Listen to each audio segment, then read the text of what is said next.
Sejam bem-vindos ao Comando Operacional do Corpo de Bombeiros Militar do Distrito Federal.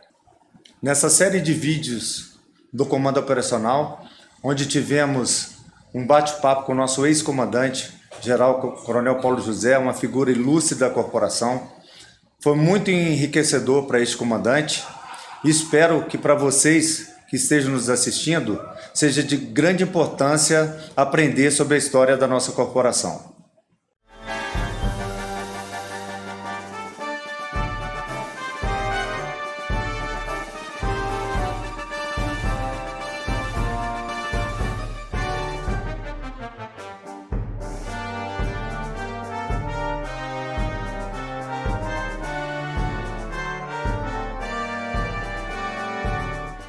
Aí, vamos fazer a lei, a 5.906. Essa lei regula a remuneração de bombeiro militar no Corpo Bombeiro do Distrito Federal, a qual compreende vencimento ou provento e indenizações. Qual a importância de ser indenizações? No caso de morte? Não, isento de imposto de renda. Gratificação, você paga imposto de renda. Indenização, você não paga imposto de renda. Então, nós não botamos gratificação, porque nós botamos indenização, porque foi uma maneira da gente equilibrar com as Forças Armadas. Entendeu? Entendi. Já que a gente ia ficar um pouquinho abaixo, aí indenização. Da remuneração. A remuneração do bombeiro militar na ativa compreende vencimentos, quantitativo mensal em dinheiro devido ao bombeiro militar na ativa, compreendendo o soldo e as gratificações. Então, a gente incluiu as gratificações no soldo. Os soldos e as gratificações. Indenizações de conformidade com o capítulo 4º desse título. Aí você vai ver que tudo está como indenização. Do soldo. Soldo é a parte básica dos vencimentos inerentes ao posto de graduação do bombeiro militar na ativa.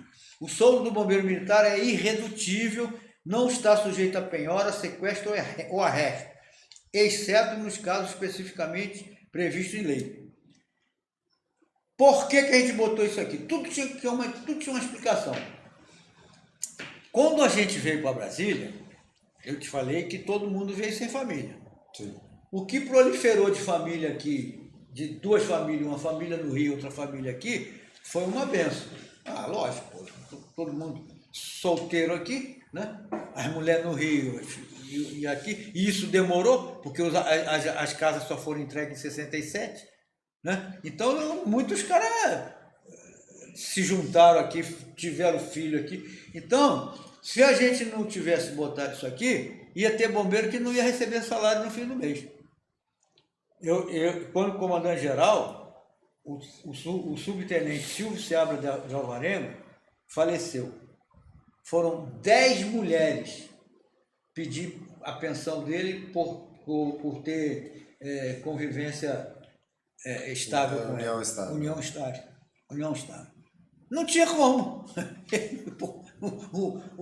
Os proventos dele não ia caber. Eu não sei como é que foi feito, não. Eu sei que eu passei lá para a diretoria do pessoal e coisa.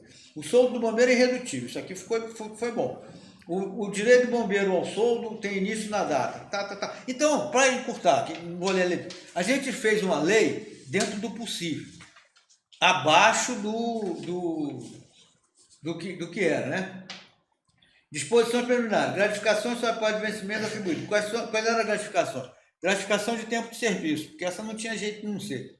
Que hoje vocês não ganham. Foi extinta, né? Lá atrás. Eu recebo, porque eu recebia, desde essa lei aqui que eu recebo. Eu recebo 30%, coisa que vale. Mas tem uma coisa aqui que é interessante, que deixa eu ver se eu acho. Porque, não, acho que é na lei de organização básica, que fala o que nós somos, o que nós passamos a ser. Bom, enfim, aí saiu a lei de remuneração, que é essa lei aí.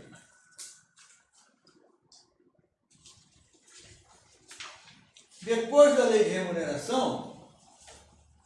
Essa lei aqui é a lei número 5.906, de 23 de julho de 1973.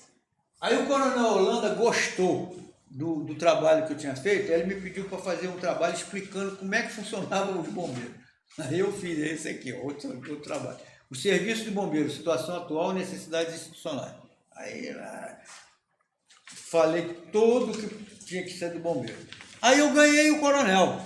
A partir daí, ele ficou nosso aliado.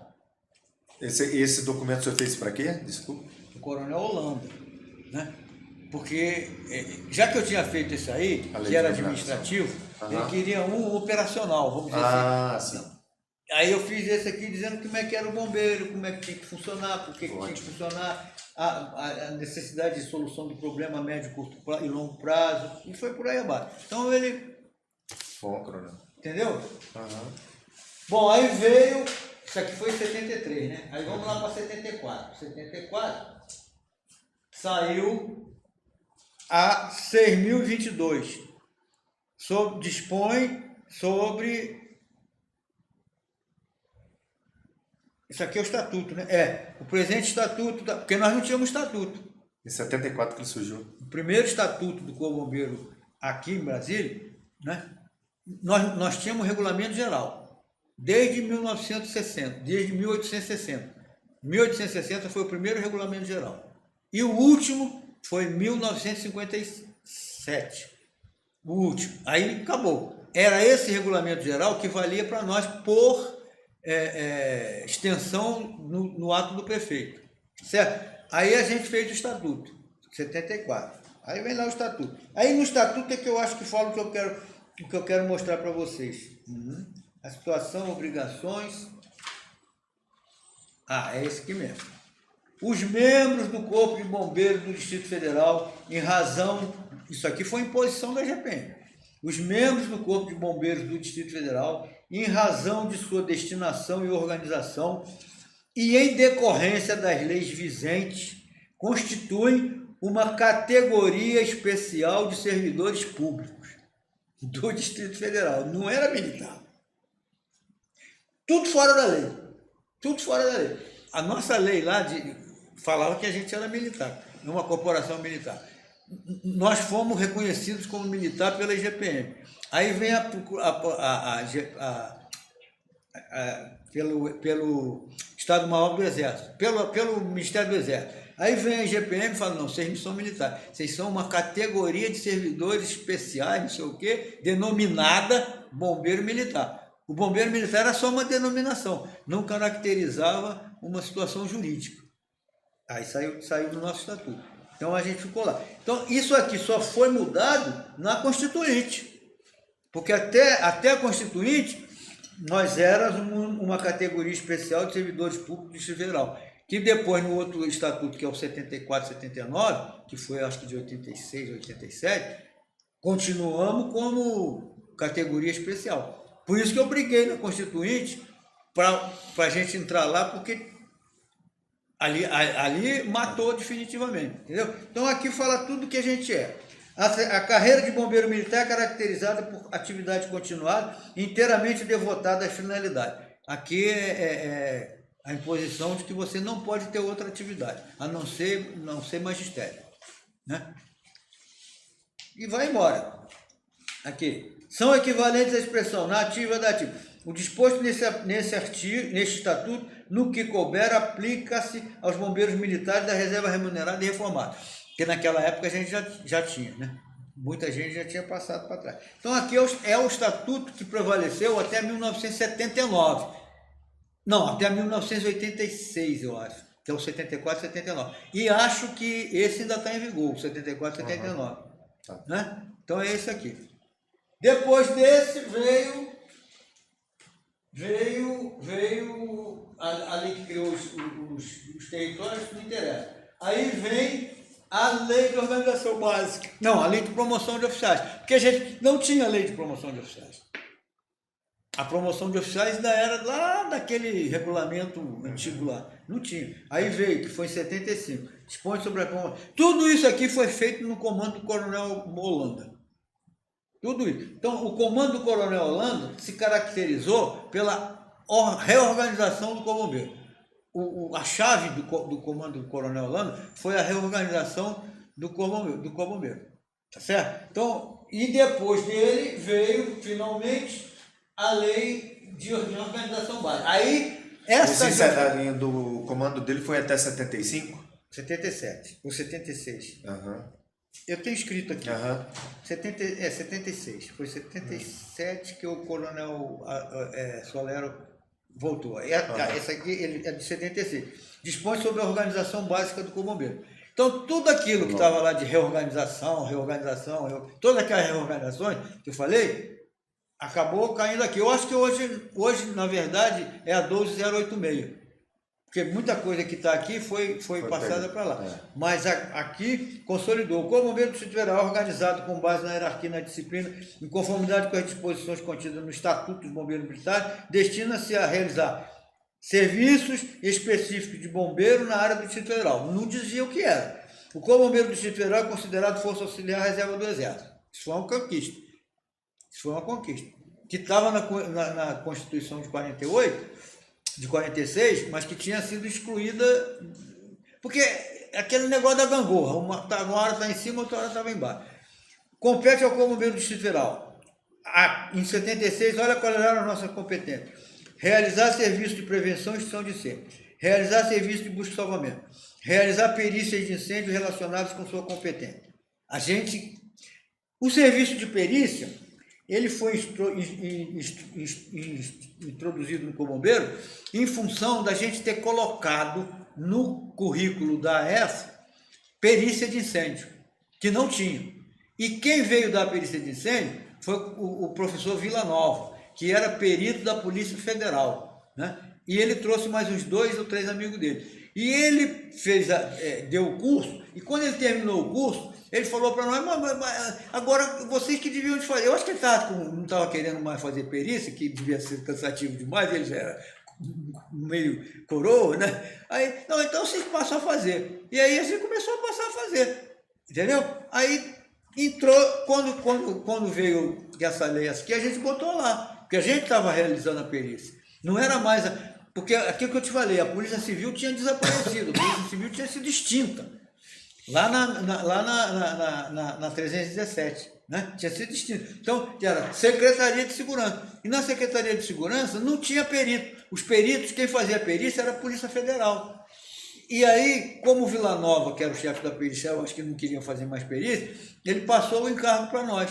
E aí entrou na lei. Aí isso já é bastidor, né? Isso já foi conversa, né? Porque ele ficou muito nosso amigo, ele ia lá almoçar com a gente sempre, era professor da escola, né? E tinha muito contato com ele, conversava muito com ele. E aí a gente falou para ele, como eu estava fazendo administração e estava aprendendo uma opção de coisa, aprendi o que era feedback, né? Aí, este é o grande feedback, porque a gente vai lá e retorna. Estava cheio de teoria na época, né? Aí ele falou, tem razão, porque vocês fazem a perícia, vocês são os primeiros a chegar, vocês veem a situação do local, vocês veem tudo, vocês escolhem o material, então vocês têm toda a condição. E essa perícia, doutor Villanova, serve para a gente alimentar a nossa prevenção, porque em função do que a gente já faz na perícia, a gente prevê. É a mesma coisa que acontece na aeronáutica. Na aeronáutica eles não vão lá para analisar os desastres, não é para punir ninguém, a gente não vai lá para punir ninguém, a gente vai lá para pregar dados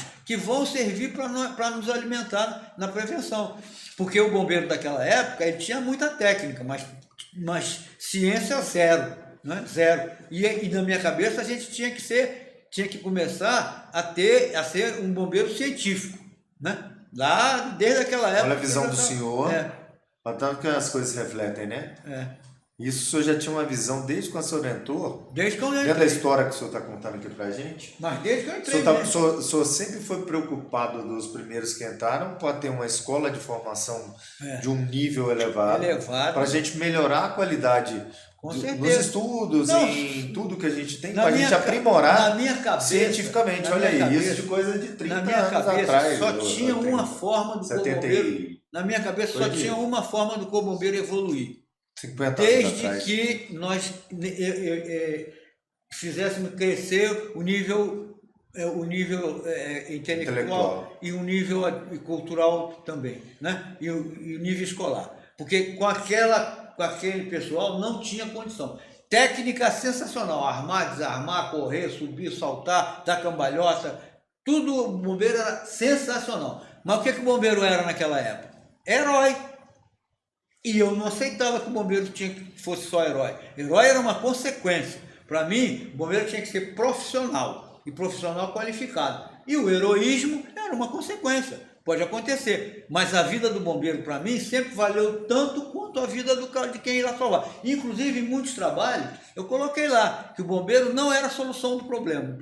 O bombeiro fazia parte do problema. No projeto que eu fiz para o Japão, eu coloquei lá. Né? Nas palestras que eu fazia, eu falava. Aqui em Brasília, uma palestra que eu fiz, vou voltar um pouquinho atrás, mas foi por aí mesmo, 70 e qualquer coisa, na associação comercial, né? O Lindenberg Asescuro era o presidente da associação. E eu sempre gostei de pesquisar, de ler. E eu vi que na questão do seguro, se tivesse bombeiro na cidade, o prêmio do seguro ficava menor. Entendeu? O empresário pagaria menos se tivesse segurança de bombeiro. E aqui não tinha essa segurança, então eles pagavam um seguro, um alto preço. E eu conversando com o Lindenberg jogava bola comigo, né? Jogava lá no Milionário, antes foi no Geraldo Vital. Jogava, falei, pô, Lindenberg, vocês estão pagando seguro demais, é só a gente reforçar o Corpo Bombeiro aqui e a gente entra com o processo. Você faz uma palestra lá na associação? Faço. Fui lá, falei, e deu certo, entendeu? Deu certo. Então, era importante que nós nos mostrássemos para a população como bombeiros profissionais, como bombeiros com qualificação, entendeu? Com qualificação não só de apagador de incêndio. O que o bombeiro era? Um apagador de incêndio. E eu não queria ser um apagador de incêndio, né?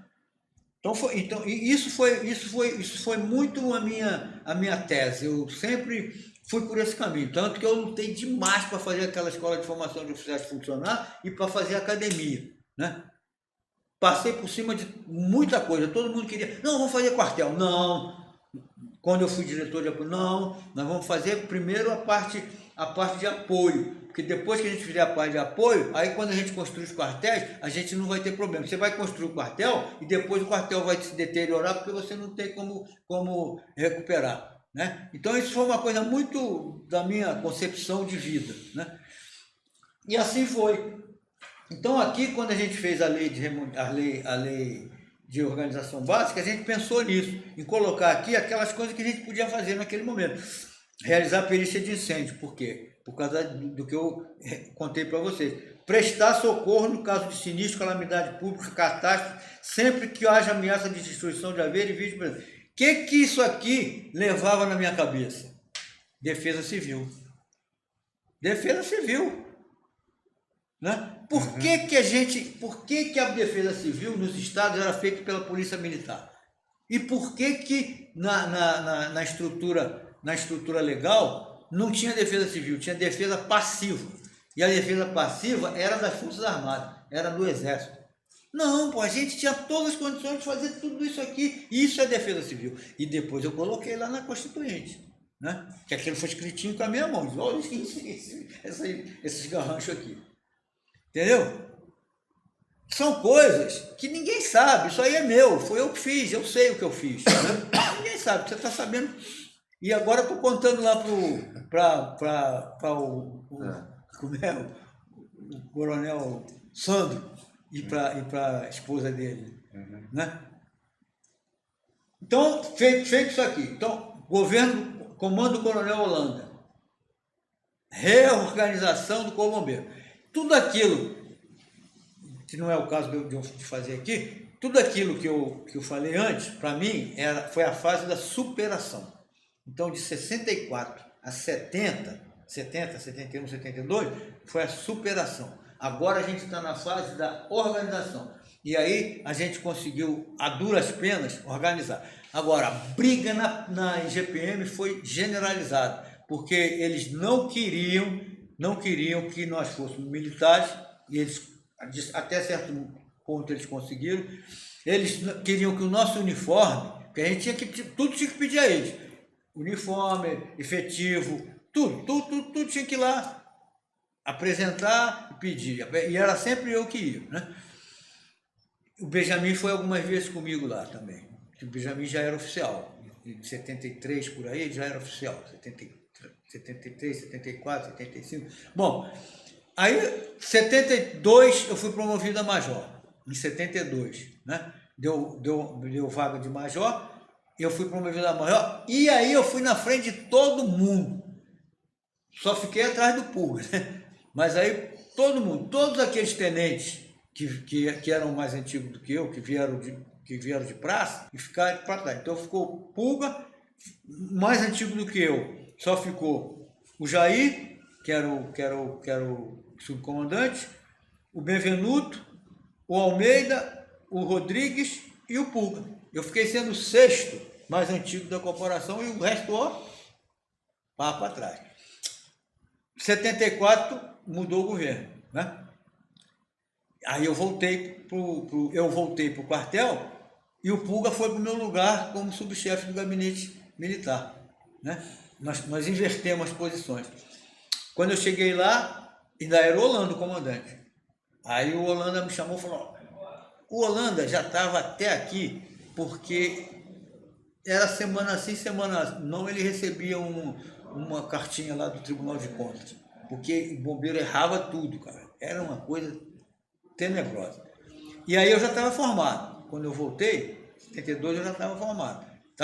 Eu estava fazendo curso de economia, porque eu terminei a administração e ingressei porque aí só precisava fazer 2 anos, porque já tinha o básico, né? Só precisava mais 2 anos para ficar com administração e economia. Aí eu voltei, aí ele me chamou e falou para mim para eu ser o diretor de finanças, né? Eu não sei se o Pulga que era o diretor de finanças quando eu saí, eu sei que eu fui ser o diretor de finanças. Quando eu cheguei lá, nossa, estava realmente complicado. E aí eu escolhi a minha equipe. O Naves, que era um cara muito correto, muito certo, o Megali, pagador, né? O Cardoso, pai desse Cardoso, né, que era aspirante, o Cardoso, e o Geraldo, eram esses aí. Defini as funções para ele, e aí modifiquei tudo. E aí, foi engraçado, porque eu fui falar com o Coronel Holanda: Coronel, eu vou mudar tudo lá. Aí ele falou: por quê? Porque está tudo errado lá. Mas você acha que você é melhor do que todo mundo? Eu falei: acho. Eu acho. Não, você, sabe por que você está formado? Você acha que você é melhor que eu? Não, comandante, não sou melhor que o senhor. Eu tenho certeza que eu sou melhor, porque dessa parte eu entendo. Aí ele: mas o que você vai mudar? Aí eu falei o que eu ia mudar, né? Inclusive, a primeira coisa que eu ia mudar é que ele não ia mais despachar com o secretário de segurança. Aí ele... Falei: não, comandante, não tem condição, porque nós não temos nada a ver administrativamente com o secretário de segurança, nós temos a ver com o governador, e nós temos a ver com o governador e com o secretariado todo. Então, eu não vou falar com o secretário de segurança e nem vou falar com os auxiliares dele. Eu vou falar com o secretário de planejamento, eu vou falar com o secretário de fazenda, eu vou falar com o secretário de administração, né? E o senhor fala com o governador. Ele custou para engolir, mas aí a gente foi. Aí foi assim. O Geraldo Guimarães, não sei se você conhece, ele tem um filho aqui, coronel. É o Coronel Guimarães? Eu sei, eu lembro. Estava estudando psicologia na UNB, né? E eu dava as missões para ele e tal. Aí um dia ele foi me analisar. Aí falou que eu era megalomaníaco. Sou megalomaníaco, tudo isso que é lá. Eu falei: não é isso não, Geraldo, é porque a gente está muito aqui embaixo, a gente tem que elevar o nosso patamar. Mas se eu sou megalomaníaco, eu vou continuar sendo. Depois ele, mais tarde, outro dia, uma vez aí, veio falar comigo, pediu desculpa. Não, pô, aquela velha, eu falei pro senhor era megalomaníaco. Não, aí não estou nem ligando para isso aí. Então, ali já foi uma mudança boa na Secretaria que a gente mudou o orçamento, a gente passou a fazer outro tipo de orçamento, prestação de contas, porque o Corpo tinha uma coisa, naquela época, tinha a economia administrativa e tinha o conselho de administração. Então, a economia administrativa era o dinheiro que você sacava do rancho, porque tinha etapa, né? E a etapa era calculada em função do efetivo. Então, vamos dizer, o efetivo de um coronel, a etapa de um coronel era 2 cruzeiros e 50 centavos, sei lá, a etapa do soldado era 30 centavos. Então você fazia aquelas contas todas e dava um baita de um recurso. E aí o diretor de finanças sacava e transferia para o aprovisionador. Aí o que eu passei a fazer? Eu só transferia para o aprovisionador o que ele realmente precisava. Eu não transferia o dinheiro todo para ele, para depois ele prestar conta e devolver um montão de dinheiro, né? Porque aí era fácil de desviar, né?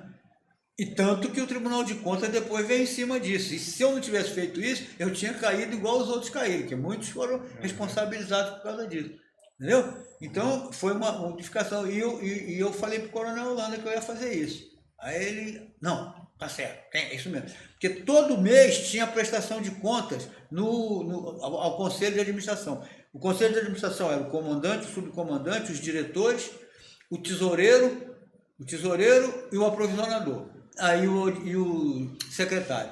Era esse conselho. Aí o aprovisionador ia lá com aquele monte de fatura, de não sei o quê, de recibo, porque tinha coisa que ele comprava que não tinha fatura. Aí tinha que conferir uma por uma, era uma mão de obra horrorosa, né? Aí eu falei, não, vamos botar isso aqui no orçamento, vamos simplificar aí.